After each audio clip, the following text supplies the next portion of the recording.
Ted Gioia, he's this writer. He wrote The History of Jazz, which I read in like the very late 90s when I was at full-time studying jazz.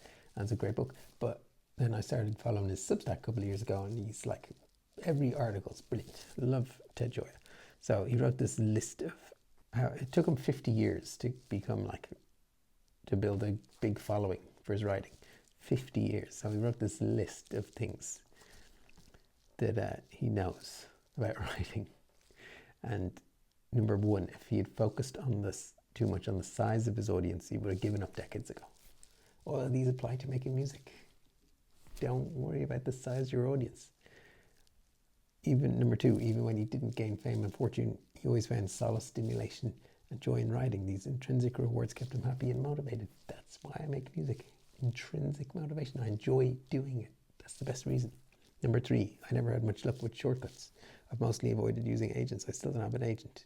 I never did any networking. Okay, I don't really have an agent. Well, I kind of do. Liam, hello. But anyway, yeah, not much of that. I did pick up a lot of rejection letters along the way. Tons of rejection emails, tons. But not as many as others did, because I never pitched articles to editors.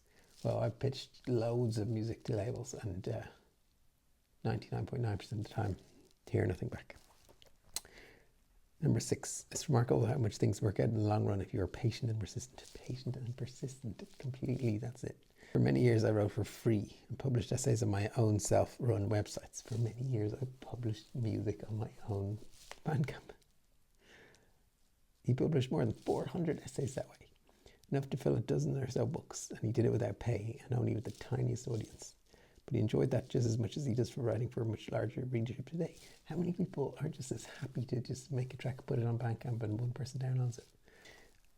8, found other way to pay the bills. I didn't really have a choice, but that wasn't such a bad thing. Eventually became a better writer because I gained experiences outside of writing. Yes, that is it.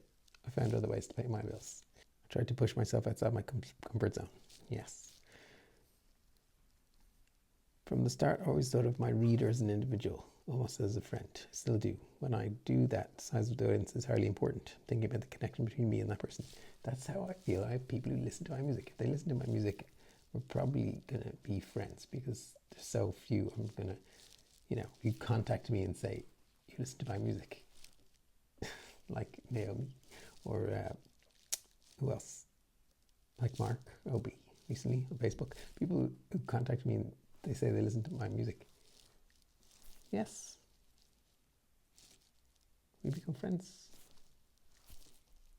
So that's a great list. Ted Gioia, check him out on Substack. It's called The Honest Broker on Substack.